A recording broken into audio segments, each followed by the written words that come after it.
na ba pisika gogo azali oyo akoki kosala nécromancie. Mais nakati ya pisika gogo tokomona soka ke cimetière biti na ya cimetière ezanini okomona ye akosala appel vers défunt to asali appel vers mort na biti azwa révélation soit azwa prophétie moko boye pour défunt ko pesa révélation ko prophétiser ne loko moko il fallait ya inconvénient ezali parce que spiritisme nyoto ezali porte ya enfer. Okay. Ba église jour bandimi bako comprendre réalité bako tonda subongo te jour bako comprendre comment basambela kanzambe bako tonda subongo. Donc au nom de Jésus-Christ nous bénissons le Congo Promo. Avec Raf Ngindou, Congo Promo ne tombera jamais. Mikolo Congo Promo nde. Ouais, balobi Raf Ngindou, Congo Promo toujours, grande puissance. Come on. Congo Promo qui tokos net na film. Congo Promo babunda na nango. Raf Ngindou. Congo Promo. What a plus, what a boss là. Congo Promo deux fois avec le boss Raf Ngindou. Il offre les jeunes leaders de la guerre. Artiste na yo. Congo Promo pour la promotion de toute la culture congolaise. Congo Promo deux fois Bolanda Congo Promo pour ezolo la vérité. Avec Congo Promo, it's not the same. C'est pas pareil. Raf Ngindou. Check. Mesdames et messieurs, bonjour, merci de rester branchés sur Congo Promo Télévision dans cette émission Excellence présentée par moi-même, Scotty Kabalo, la justice de la presse. Merci une fois encore de savoir que vous êtes tellement nombreux et puis vous continuez d'accorder une attention que largement soutenue dans cette excellence. Voilà, mais avant de commencer, je vais d'abord dire merci et puis de remercier le boss de Congo Promo Télévision, l'ingénieur Raf Ngindou depuis Dallas, mais aussi c'est lui qui réalise cette émission d'aujourd'hui, Junior Senda Ditutu. Vous savez très bien que nous avons à Sali Bisso, à Sali Likolo Nassé, à Sali Batou, à Sali Nature. Et puis il y a un passage dans la Bible de Balobara, mon peuple périt par manque de connaissance. Donc de temps à temps, il faut s'y recourir et pas bateau bana connaissance, et pas bateau bana boyer, pour battre biso, pour expliquer biso peut-être mystère caché. C'est pour cela aujourd'hui je suis avec maître en centre. Voilà, donc avec lui, nous allons essayer un peu de parler de beaucoup de sujets. Nous allons parler de la nécromancie, nous allons parler du spiritisme et enfin sur les 4 éléments de la nature. Ce sont les sujets principaux que nous allons essayer un peu de parler, mais sans et empêcher Pébiso pété de toucher quelques sujets d'actualité comme d'abord. Ancêtre, bonjour. Ouais, bonjour papa journaliste.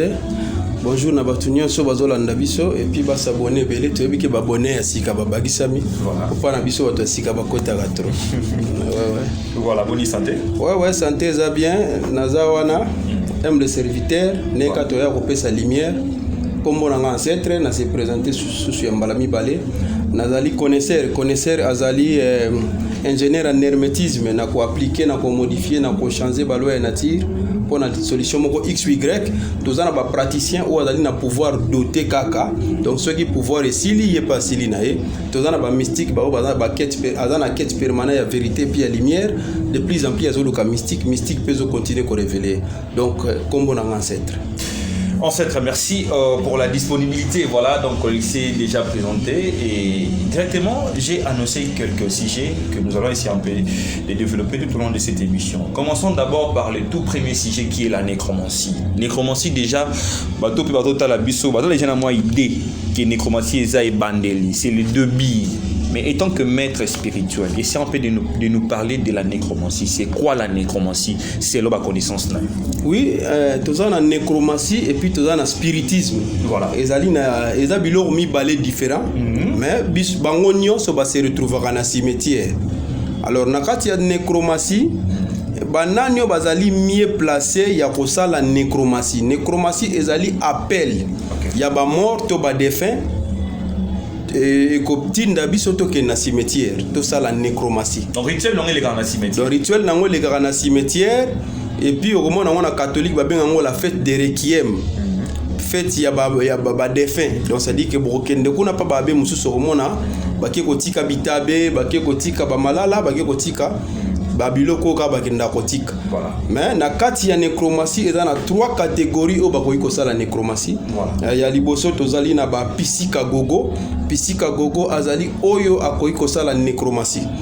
Mais na kati ya pisika gogo tokomona soka ke cimetière biti na ya cimetière eza nini okomona ye akosala appel vers défunt to asali appel vers mort na biti azwa révélation soit azwa prophétie moko boye po défunt ko pesa révélation ko prophétiser ne loko moko il fallait ya okomona ngo na bible na livre ya 1 Samuel Saoul akendaki na nécromancienne basali appel et pas ya Samuel aya pona bitumba bazali na wana ba philipsien ba révéler comment il faut asala to komona yango pe pa ya Jésus akendaki kobenga Moïse na Eli pona difficulté o ya zalaki nango to komona ngo susu et pas ya ba abe ba koma kawana ba kosala ngo na ba nécropole ba kosala ngo na ba grotte esika basalaka ba pel wana ya nécromancie. Mais par contre na deuxième catégorie ezali ba goet to sala nécromancie mais na likanisi ya mabe akei na cimetière azu elongi défunt ayeko bimela ngo pa ya bato mais na likanisi moko ya mabe. Azu elongi wana akeko sala ngo ba action moko ya mabe ba goet directement to ko plonger na ba entité ya goeti. Na kati ba goet tozomona ba sorcier. Un sorcier azawana akose partiser na fox mo ba benga ke accidemo. Accidemo akokuwa na souffleur du cœur. Omoni mission eza ya mabe pona koboma. Mais par contre côté ya ba pisika gogo azawana pona révélation. Eza neti lelo souffrance eza pa na biso na ba côté ya est. Président Félix akosala nini? Akosala appel vers Mobutu.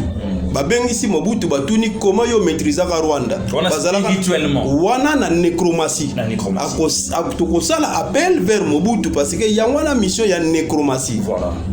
Nécromancie et na nécrologie nyonso les appel ya ba mort mais na bit nini na bit bozwa révélation to bozwa mayele moko eko e début no ba difficulté bozana ngo oyo eza na mutu musu akufa atika ka secrétaire atika trésor moko na songolo pakala eyela kabana na bandoto me bazoye bate mutu muso mona aloti ndoto papa tika mbongo moko na coin atika biloko moko kunda na se ya mabele ozomona batu bayoka me bamona te bokosala ndenge ni boko interroger sikoyo moro wana biloko yo tika ki boye de famille tika ki yango wapi akoyena ba révélation.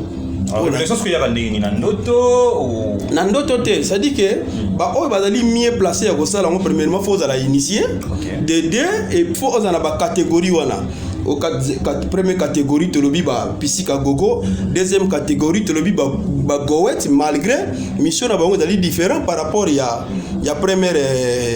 premier groupe. Deuxième groupe mission na bango eza penza ba mission moko néfaste. Troisième groupe ezali ba mage authentique. Tel que ngai na kokende wana na sali appel wana na bengi et puis ba pesi directif. Donc par rapport ya spiritisme spirit na kuna tomoni na nécromancie tomoni idée ezali normal na ba pisika gogo tomoni pe idée ezali anormal na ba goet mais côté ya spiritisme kuna ezali okomona bosali appel vers mutu akokufa nani spiritisme ekomema biso na gagner dangereux. Expliquez-nous. Gagner dangereux na vrai terme nango authentique babenga ngo carré dangereux. Na kati ya carré dangereux bakendaka na cimetière na mutu na tombo na mutu bozui mabele mutu soka ye tokati ye banzolo ko babengi ya tokati na ba chakra tokati ba place auto salio à trans avant to sala bongo to kosangisa ngona ba petit ingrédient tel que ba parfum Liliane to parfum Aïcha na ba chulai ba biloko mususu to sali ba incantation to tangi ba mantra na biso après to salio à trans to cotisio fox koti na nzoto. Alors à ce moment là fox wana komi ko gérer corps na yo ako comme ça yo factutum ako koma ko gérer yo parce que mouvement so no sala oza susu yo te. Donc comme diriger na fox moko oyo zana ozoko contrôler te yenda komi ko contrôler. Voilà. Yango no moni batebele bazo sala ngo bazo zwa mingi ba problème. Tozumona on pa ba mettre belé puis ba mettre wana à défaut muto bongo soka sala pe musala lobby nango ata lelo te lobby nango. Na sasa musala pa na ye mais esimba nango te na tika ye. Or kombo na yo esi ekenda kuna.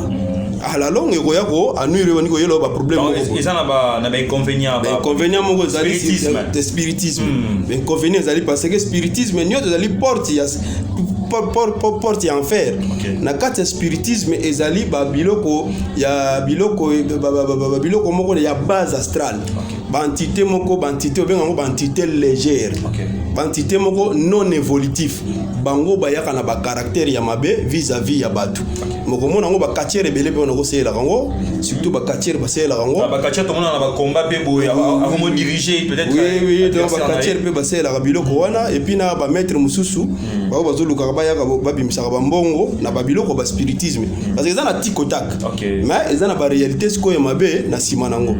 Donc tout le monde a au monde tant que mettre mon plateau à salle incantation à salle le marobo misimbo on a quatre enveloppe il y a un de spiritisme. Oui nyonso wana eza ba démarche parce que baza ba praticien azana pouvoir moko ba doter et pouvoir à maîtriser pouvoir wana te pouvoir wana ndezo gérer mais par contre nga naza connaisseur naza na yebi na nazo sala nini c'est pour cela ba to ba ya vers biso ya liboso te pesa kana conseil to solo linano soko ndimi yo soko boyi yo il suffit de solo nan te pesi conseil soko mon que non a coquille après te orienter yo mais net yo za maître spirituel donc tu es capable de faire le spiritisme et la nécromancie. Oui ça dépend ya baka monsieur zali ezo senga nzela mukuse to yebi bantité monsieur baza bantité goeti bantité oyo baza bantité baza vana ba planète moko non identifiée to ko utiliser bango bazali na kati ya famille luciférienne ozomona na kati ya famille luciférienne ozomona ba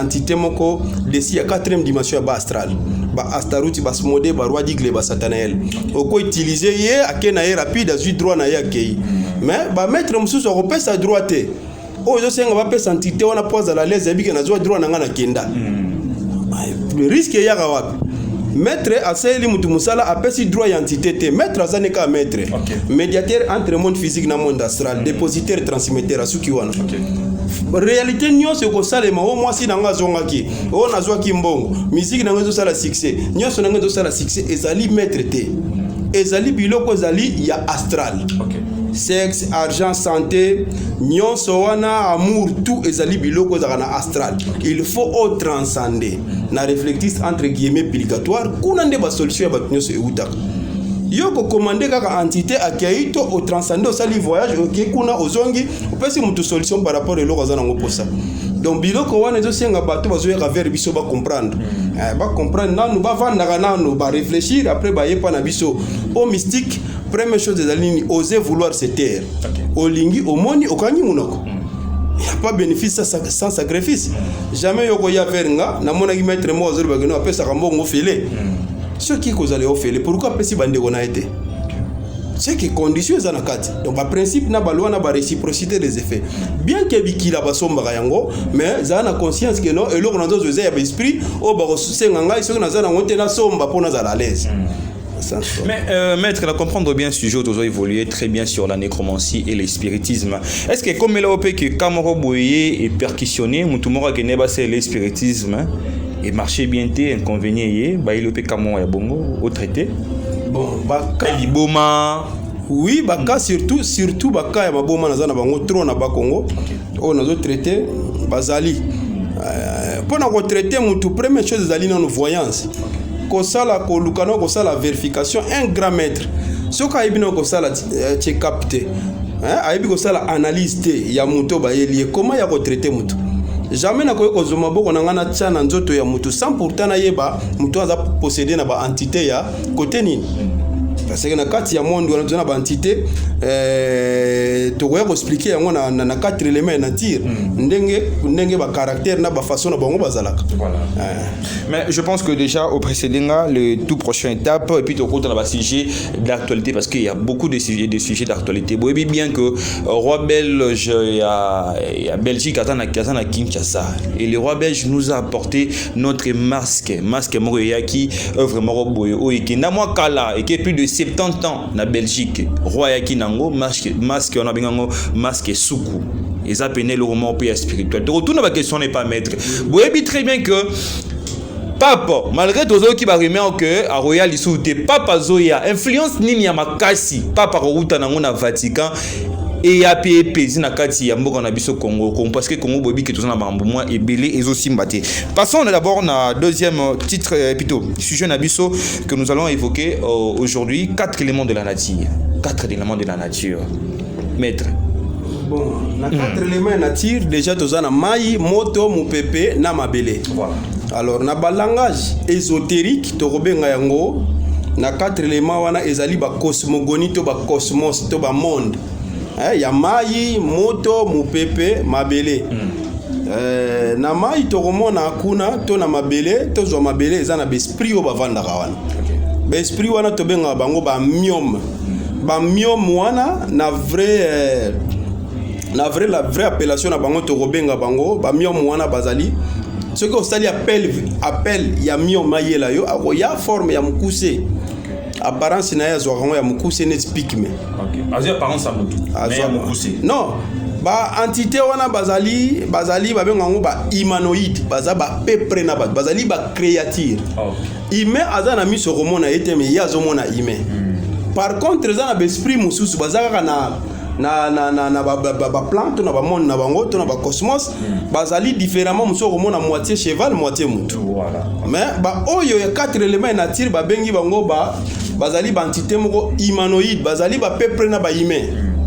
Différence eza wapi bango bazali ba unipolaire biso zali ba quadripolaire mais tozali ba pepre bazali ba créature. Okay.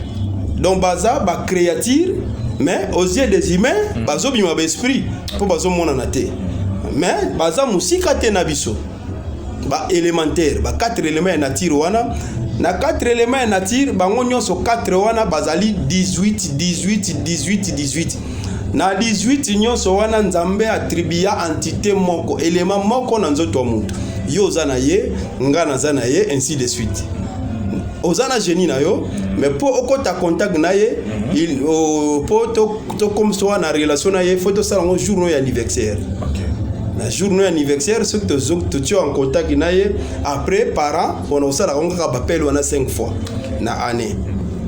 Wana za mo parenthèse pour na kofongola par rapport ya ba entité yango 18 wana ya mabele to bengi bango ba myom ba yaka ya mikuse neti ba piki meneti ba ndoza ya mupepe eto ya mupepe zali ba sylphe ba bengi ba sylvestre sylvestre eye na homme sauvage bango bazali fort grossier bazali ba taille tozui oyo ya ba salamandre ba salamandre ezali ba entité oyo ya moto. Okay. Bango bazali mikie ndoto mikie kingo mulai elongi mulai ndoto mikie baza ba pepre neti ba rwandais. Okay.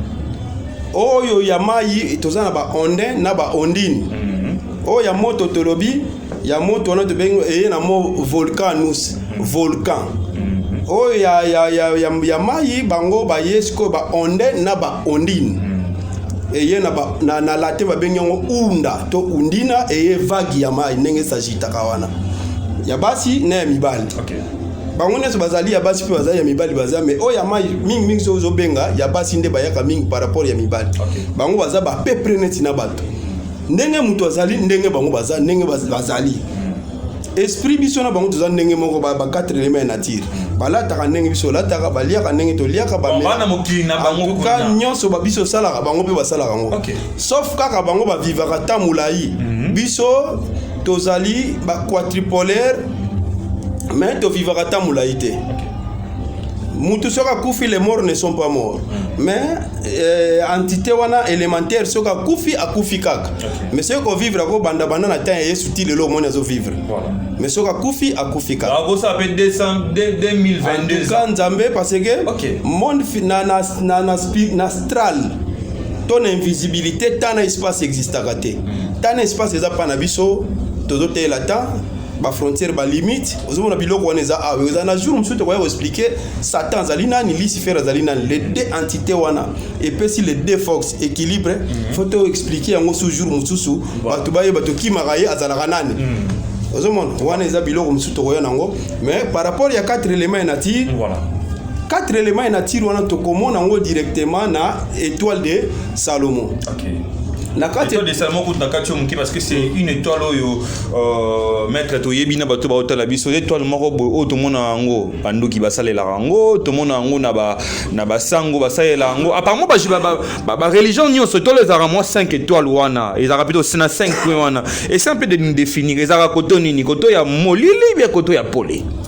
Oui, tu as une étoile de Salomon, une étoile de David. Étoile de David, ils ont 6 points. Étoile de Salomon, ils ont 5 points. Tu as 5 têtes. Dans 5 têtes, tu as 72 vieillards, 72 anges, 72 archanges, 72 esprits, 72 entités. Calcul nango so to beti ya 72 na 5 on peut sabiso na 360 dimensions na 360 degrés. Okay.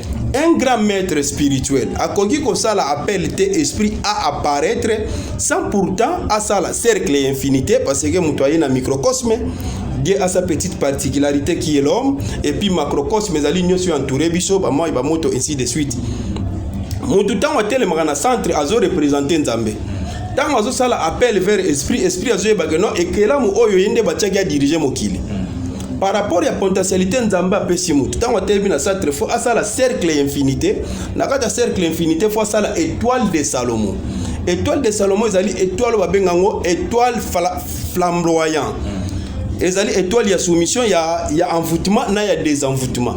Lorsque esprit azoya yo zana insigne wana et puis zana kata cercle wana esprit akoya kotosa yo pe akobanga yo. Esprit akosala apparition te auta musika aya na planète opom oyeza mokili na été. Par contre comme on a l'esprit ba 4 éléments nature pour osala ye appel yo kaka photo kendeka na mai prière to osala na mai. Pourquoi to osala na mai parce que ba entité wana ba miom to ba mami wata bango élément na bango ezali mai. Jamais koki ko benga ne sika o ezali ya yete soko bengi na mabele ko se coincer. Soko bengi na moto ko zika. Il faut bien que place élément na ezalinde et ko permettre à se déplacer. Okay. Idem na o ya mupepe, idem na ya mai, idem na ya nini, ya mabele to benga bango na ba grotte na ba rocher. Chaque entité élémentaire azana sika obiso to ko bengela e pour aya ko sala service. Ba entité wana net ba miomba za makasi na makambo etali kishambo. Okay. Et puis na kati na bango Nzambe biloko nyonso tambola na mokili. Nzambe attribué yango pa na bango. Jour musu to ko expliquer 7 jours de la semaine na ba ange etambusa bango, na ba génie etambusa bango, na ba couleur o ils ont remplacé na temps. Na de 13h à 15h couleur nini et do senga couleur nini 15h à 18h do senga couleur nini.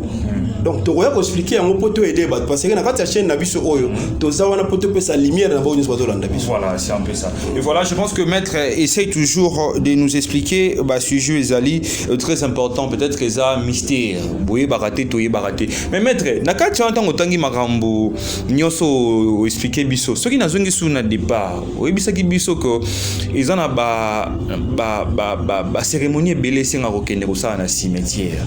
Mais na bato ba otala biso bato ba otala kaka biso tant les choses obetele non il faut que ça la cérémonie mon na cimetière ba moniongo déjà diabolique ba moniongo déjà boza satanique et bo marabatu c'est que bino pe et c'est un peu de nous expliquer marambo. Bon mutu soka kufi azana deux étapes tozana lieu de repos na lieu de tourment tant yake oké ko tike na cimetière yo zongi na ndako a fur et à mesure ozoke ndoko tala ye ozoke ndoko sarcler ozoke ndoko kata ba matiti na cimetière ozobongise siko bakundaki ye ezo sepelisa ye azo ya vers yo parce que ozo délivrer na baru ya ba chaîne na ye ba chaîne yo bakangaki ozo ko délivrer kati nango par rapport ya lieu de tourment na lieu de repos. Tu vois des conseils to pesa na bato ba kufela papa kufela il faut ko kendaka ko sarcler ka bisika wana ozo kata matiti wana les morts ne sont pas morts azo mona yo azo mona action yo zo ya ko sala a fur et à mesure abandi ko approcher yo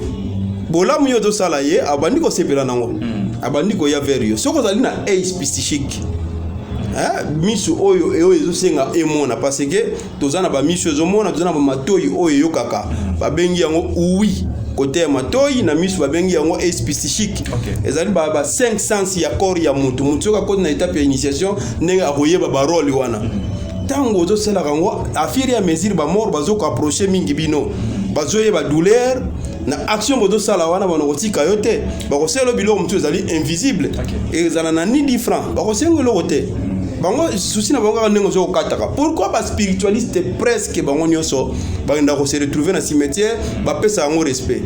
Respect cimetière avantage ya liboso. Cimetière est plus que d'accord maître, et ça ba spiritualisme nyo sauté parce que tu ba pasteur baza spirituel. Mais on va kenara cimetière tu ça plus bino à mettre au moment na Jésus abenga ba défunt, abenga Elina nana. Et ça ka ignorance. Bazo c'est la Jésus na ka église.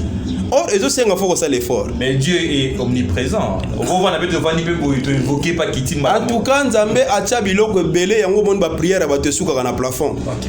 Biloko ba lié pourquoi ba mataka na ngomba? Ba ke mangenge pourquoi? Na kacha mangenge ya ke luka Nzambe. Premièrement, ezana nous lié ya ba esprit. Ba esprit ba ko intervenir mais yo yebika ka Yesu nda sali. Mi sunde ko mone zate. Donc eza côté na biso pe ba pasteur ba aider pe ba sœur na ba frère bazo kangaka na kati église bango pe ba sœur ngo bango nde bazo tinda pe ba pasteur ba mema bango na ba kejara comportement wana connaissance zali pona tout le monde au moins na Bible na Jérémie 9 23 24 nzamba lobi mutamaele mutamakasi mutambongo komikumisa te soko komikumisa mikumisa na yo zu connaissance ya koyeba nzambe nzamba lobi na Osée 4:6 mon peuple périt par manque de connaissance comme vous rejetez la connaissance moi aussi je vous rejette. Première chose na matière à faut zali connaissance de Dieu avant que nous Nzambe faut koyeba Nzambe na souveraineté na unicité na adoration pour osambela ote a mérité adoration Nzambe avant osambela on prie pas comme on veut on prie comme Dieu le veut parce que tout pouvoir nyonso uti pa Nzambe pouvoir nyonso ezo uta pa Nzambe kakate eza na pouvoir mususu ya négativité ko ya pa na yo. Tout pouvoir vient de Dieu, mais toute pensée ne vient pas de Dieu. Na kati ya différence ya biloko mibale wana tango to ningo pusa na vers Nzambe na yo. Jésus alobangi nini? Jésus alobi que no sambela Nzambe na en secret. Ya liboso. Senga ye sala neto zo mona suko zo mona ti ya zo mona yo. Po Nzamba mona na kate. Nzamba mona na kate mutu moko ta mona Nzamba mona ngo Jésus na Bible alobi na Jean 5:37 alobi personne n'a jamais vu Dieu ni n'a entendu sa voix. Moïse alobi personne peut voir Dieu vivre il mourra. Donc avant sambela Nzambe zali conseil pour tout le monde to bandana ko yeba Nzambe. Est-ce que mbunda zo betela lingaka mbunda musique zo betela lingaka musique comment na vie ya Jésus mbunda na musique na fanfare betité mais après passage na ele loto komi ko toni se mbunda na église na bambunda na ba fanfare na église tozo sala instrument oui tozo sala mabe yo lingi to moderniser makambo Nzambe yo lingi modernisation te est-ce que yo okoki ko baxelo ko na kati ya Bible to okoki ko longolelo ko na kati ya Bible ce qui déjà kawana est impossible comment il faut bakisa biloko wana parce que biloko wana zo me sentiment moko au diable zo profiter ba église jour bandimi ba ko comprendre réalité ba ko tonda subongo te jour ba ko comprendre comment ba sambela Nzambe ba ko tonda subongo te. Et là on y est ça la en cette occasion ya Rosario na Platon parce que tu as beaucoup de connaissances mutu moko exemple a prié pour na libala ou bien a prié pour na musala pendant 10 ans a une solution te et ça ranini. Oui. Premièrement, Jésus a le but chercher d'abord le royaume des cieux et sa justice, le reste vous serez donné après. On dit le reste comme les premiers. Les premiers, yango to tient asima. Ton église to comme ko kende pona libala mombongo voyage miracle. Est-ce que yango zelo ko liboso elaki pa bato? Non. Donc zalikaka to bungi to komi musika na spiritualité, to komi musika na Nzambe. Na ebisio Satan banda avanda rôle au Satan sala to zele na maseke mais misala presque to sala eza na église eza na babar eza na environnement na quartier ezali ya Satan mais t'expliquer biso expliquer Satan zali nani Lucifer azali nani mutu nyonso akozonga na nzela nyonso to sala o ezali Satan na yebisio Satan to zana dévoiler ya Satan to ko ya ko expliquer yango Satan côté matériel étant mutu pe azali matériel parce que Nzamba tindi ange azui terre jaune terre rouge terre blanche terre noire basangi si yango et terre mosaïque ba créer nango premier être ezali Adam pour précédent ezalaki noir pour précédent ya Adam ezalaki noir ezalaki mundele te soko zongi na histoire romona que nos premiers os les plus anciens romona mundele et vous allez à noir Adam liboso alaki moindo et bon comment muku ya liboso ezali ya mutundu muindo et bon siko muku wa mundele ezalaki ya couleur nini. Ce qui mukuwa liboso ezaki ya mundele comment faut ba retrouver mukuwa ya kala ezaki ya mutu mwindo eza kaka ba catholique to bango tuna bango comment basala Bible nini leka na concile de Nicée na 325 comment ba luka ba maîtriser divinité ya Jésus tout wana soki bato bakozonga na histoire et puis ba pasteur bakozala sincère bato bakoluka bayeba nzambe azanani comment faut sambela nzambe. Parce que vous avez parlé de l'église catholique, tous un pays mort laïque, aux pays mort ils na ba religion tellement ébélé, mais déjà on nous avait annoncé l'avenir visite il y a pape François où on va bientôt à Kinshasa malgré ba premier réseau de Mararoya ou bien Royauté mais tout selon nos standing et spiritualité. Est-ce que Goya n'a pas na kati ya Congo, ils ont une influence Makachi sur la réalité des Congolais, sur la spiritualité des Congolais? Bon, au moins déjà, que tout le monde a voulu tirer de la côté naïe. Mais dis-moi na côté la réalité kozonga place moi solo penze banda au komona que non.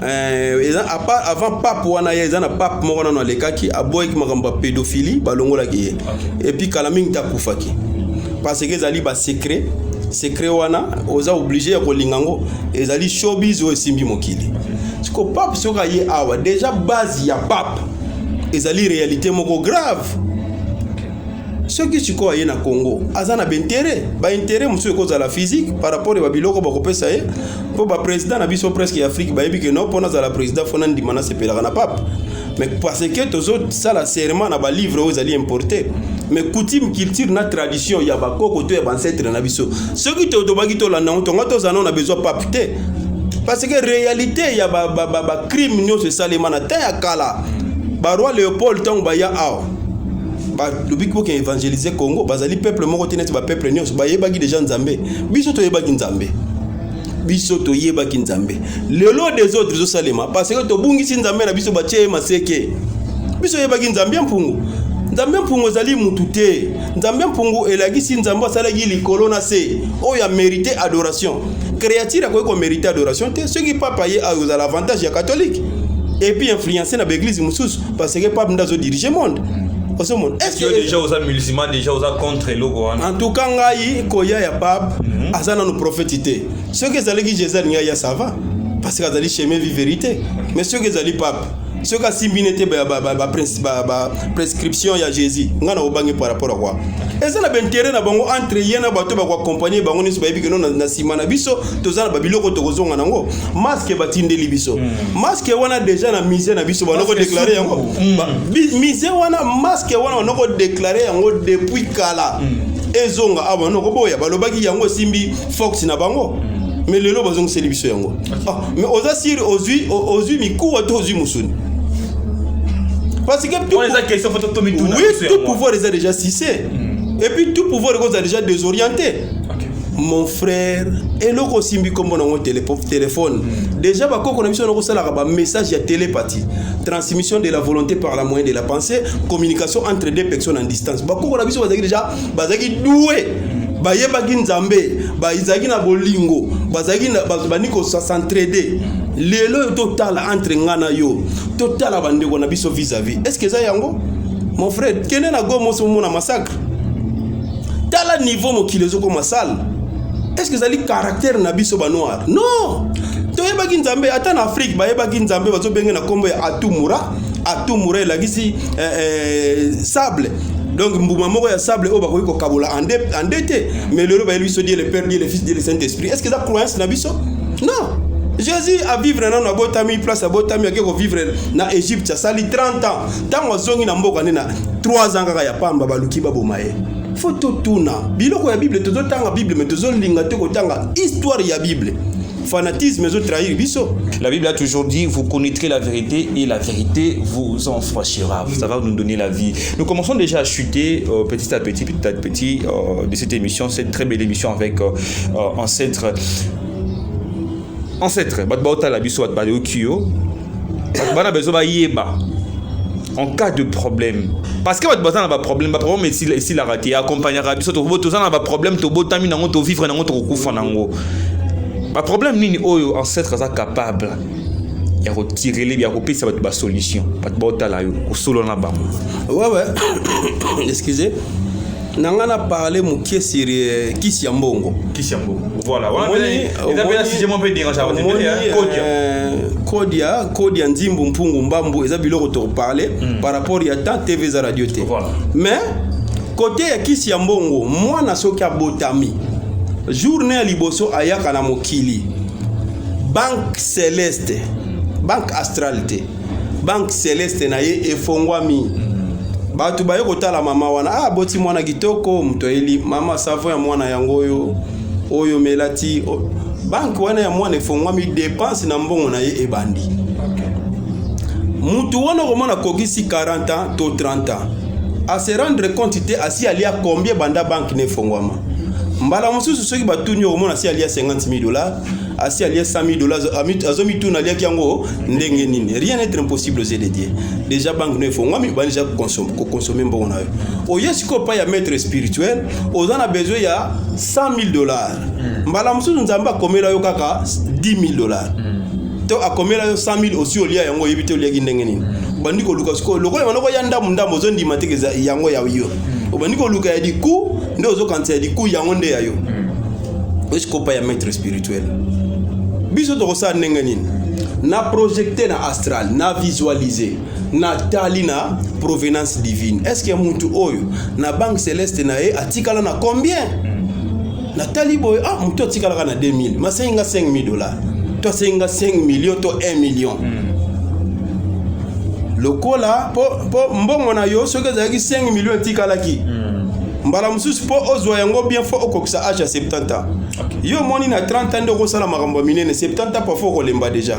Et ko senga to tirer yango kuna, to benda yango pembe na yo, to remettre yo pose au moyen ya ko salela. Déjà to briser betap. Hein, ils ont déjà escalier au sauter na suka. Obendi déjà eza sous la logique normalité. Et quand on a des conditions, malgré ça mbongo na yo mais conditions go yapo ozongo te na temps réel. Ou soit totali 5 millions de dollars kuno zalaka na système yango ka kolingi. To ko kwa na loi ya moindre effort. Loi ya effort mutfoli na mutoki na ye. Loi ya moindre effort eza mutoki na yo te eza mutoki ya esprit. Ba esprit sikoyo ba he ko tikela yo mbongo. Ba ko mbongo na banque céleste. Et déjà ils ont la planète Terre. Ba entité ba kosala ndenge nini. Kimuibe ko takate ekoti. Esprit ako ke na banque songola zwindambu, ba ke na bato bar ba zwindambu, ba ke na ba boutique ba zwi ba ba récolter ba kokisi ngo 5 millions. Moi na temple mbongo bimarate et bimi. Après ça on a disposition na yo. Sikoyo ba o engagea ki be esprit ba sala mouvement wana. J'espère que ceux qui ont dit que dit faut penser quelque chose. Parce que pas d'esprit. Comment peut si on bon aux assises la repêche on fait 5 millions. Oh ceux qui na banque faut si ça non livré. Il y a le pan où ils ont la valeur to les cambons aux autres. Ceux qui na banque l'ambert faut si ça non est loco. Combien de fois qu'on pas esprit. Aussi si le côté on a besoin de penser un bon.